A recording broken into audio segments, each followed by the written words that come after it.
Hello folks, I'm Cooper, and today on Cooking with Cleavers we're talking about Shibazizuo 3-layer steel series. The particular one I have here is the TP-03-1, but this knife review will also work for the F-208-1, F-208-2, and TP-03-2. All of those knife names and numbers are basically what they all have in common is the blade type. So these blades are all layered steels with an 8CR13 core, which is a pretty good budget steel, and that is supported with cladding on the sides or laminated on the sides with a 1CR13, which is a softer steel and cheaper steel, but is not, because it's the siding and supporting that core steel, it doesn't need to be that nice. So this series is, or this video is talking about that series of slicing cleaver with this type of cladded or laminated blade. So before we get into that, I want to tell you guys about a cool company who's reached out to me. It's Junda Industries. They're based in Taiwan and do a lot of sharpening kit and gear. So if you use like jigs for your sharpening, they're a cool company that does that. They aren't sponsoring me or anything, but we may work together moving forward to review some cool types of unique Taiwanese made knives. Also, I had the opportunity to go down to Kaohsiung, which is where that company is based, Junda Industries, and meet Tom, who's the owner and head of Junda Industries, and he's a knife sharpening wizard, you could say. So he gave me some cool pointers and tips on how I can sharpen better, and also hooked me up with a nice strop with some emulsion compounds and things. So that was very nice of him, and I hope to work with him moving forward. If you're looking for any strops or emulsion, so like the compounds you put on strops for better polishing capabilities, or if you like using jigs to sharpen your things, check out their company, Junda Industries. I'll put a link down below. But he's a really nice guy and shared with me a lot how to sharpen. So moving forward, I'll also be doing a improved sharpening methods video once I get better at doing some of the methods that he taught me about. But back to Shibazizuo. I bought this knife. I use this knife frequently. I've had it for probably at least 6 months now, so some reasonable experience with it. So we'll just jump into talking about it. So the length of the TP-03-1 and F-208-1, which are the longer ones, I think they end up being 9 inches long, but it works out to 228 millimeters. Yeah, 9 inches on the dot. 228 millimeters length in blade. The height of the blade is 96 millimeters, which is probably 4 inches. Slightly less than 4 inches, like 3 3/4 inches. So it's got a good height, a comfortable height for using a pinch grip. I can use a straight finger pinch grip, and I don't really have to bend my finger, and I can still use it that way. So I like that height. Also, I like the length. It's a good length for an all-purpose slicing cleavers. The shorter versions, the -2 variants of the TP-03 and F-208, are 8 inches long, so that cuts off an inch. I'd prefer getting the longer one and recommend getting the longer one if I were you. So we talked about height and length. We'll move on to weight. The TP-03-1 weighs 392 grams, which is slightly more than the F-208-1 should weigh. The F-208-1 is marketed at like 350 grams. Anyway, for this TP-03-2 in ounces, that 392 grams works out to 13.85 ounces for those of you who prefer those measurements. I'm an American. I generally prefer those measurements too, but most knives are using metric measurements. So there you go. So yeah, 13.85 ounces or 392 grams. If you get the wood handled version, it'll be a little bit cheaper. Moving on to the steel, I already talked about how this is a layered steel, so it has a core that is 8CR13, which it has a heat treatment and whatnot, and siding, which is 1CR13. They'll market it as 80CR13 for the core and 10CR13 for the siding. That just means the Chinese like to add zeros at the end to make things look fancier. It's just normal 8CR and 1CR13 steel. The steel finish I generally like. It's not a mirror finish, so it doesn't show your fingerprints as much. It's got that vertical line type thing that is pretty nice and looks good.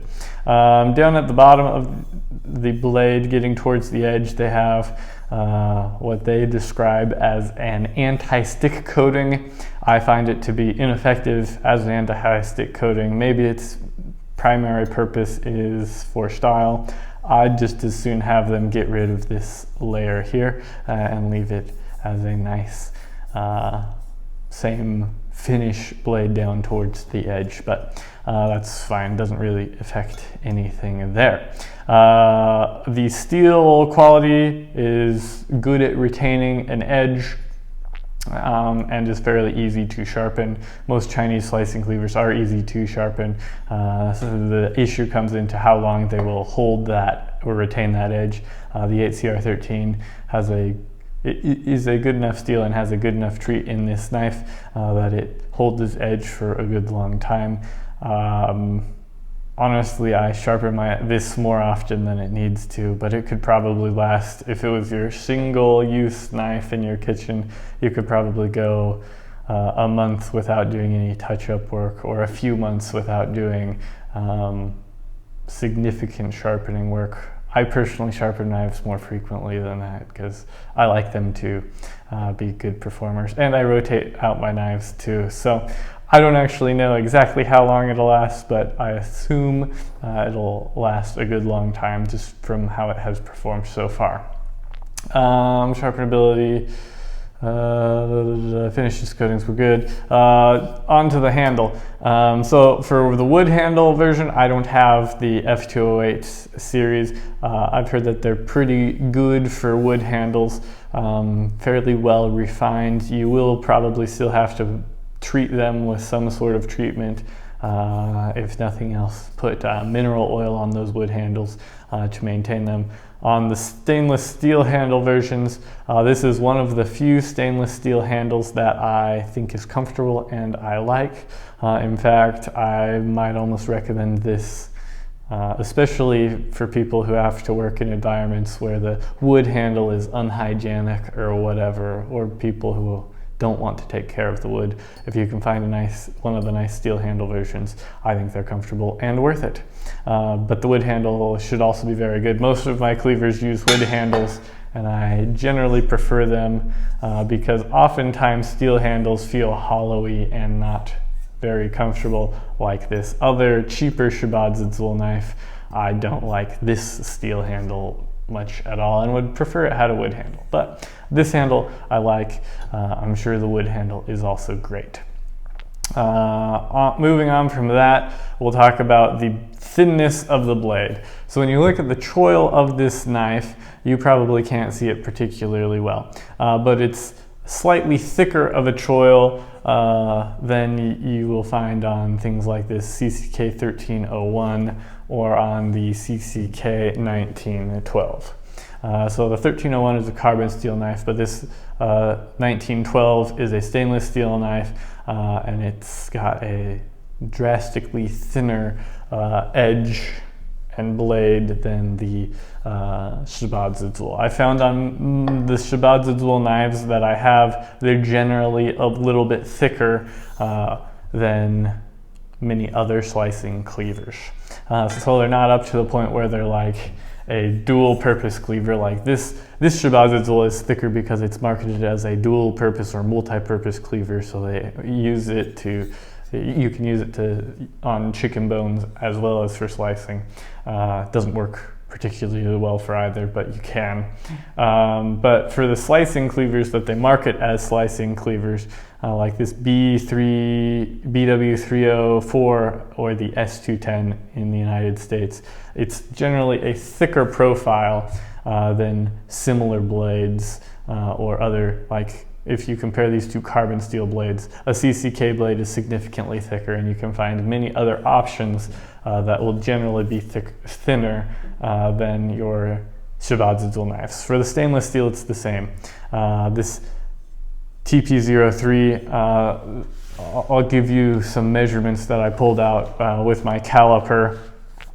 So it's 2 millimeters thick all along the spine at the halfway points of the blade, on both the front and rear, at the heel and the toe or tip of the blade on those choils. It's 1.7 millimeters thick at the midway point.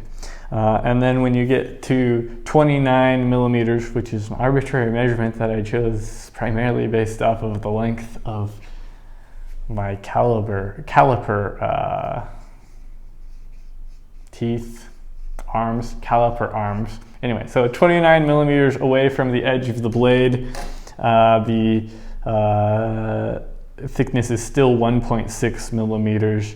And then at 10 millimeters from the blade, or the edge, it's 0.9 millimeters at the heel, 0.7 at the midpoint, and 0.6 at the tip. And that goes down to 0.4 at the heel, 0.3 at the midpoint, and 0.2 millimeters at the tip.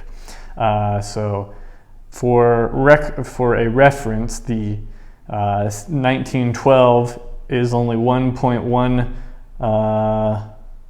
or at the 29 millimeters from the edge point, it's 1.1 millimeters thick at the heel, to 1 millimeter thick at the toe or tip of the blade.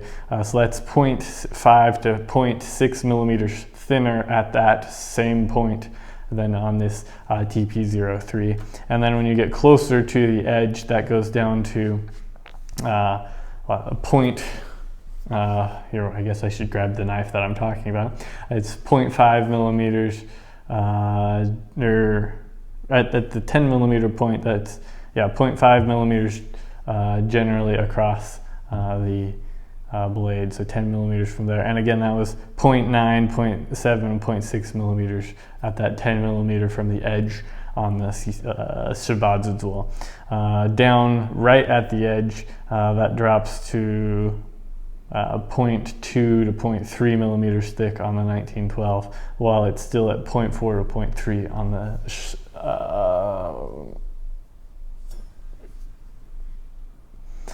I don't know if I'm following the numbers right, but the CCK is thinner than the Shibazizuo. Actually, the thinnest blade I have is made by Maestro, the D11. This is actually a G7, which is slightly different, a smaller blade, but the D11, which I forgot to grab, goes down to 0.1 millimeters thickness behind the edge and is drastically thinner. So if you're looking for the thinnest of slicing cleavers, this Shibazizuo TP-03 or F-208 is not the knife for you.